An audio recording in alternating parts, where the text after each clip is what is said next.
ఓం శ్రీ మాత్రే నమః. శ్రీ దుర్గా స్తోత్రం శివరహస్యే.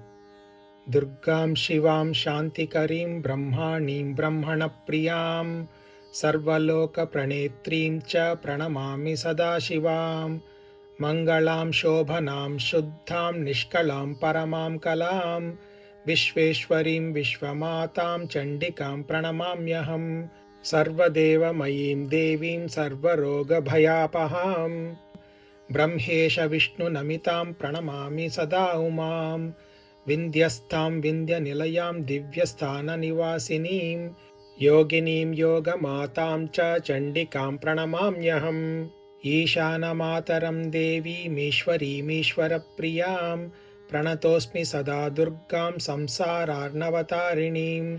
य इदं पठते स्तोत्रं शृणुयाद्वापि यो नरः स मुक्तः सर्वपापैस्तु मोदते दुर्गया सह. इति शिवरहस्ये श्रीदुर्गास्तोत्रम्. ॐ श्रीमात्रे नमः.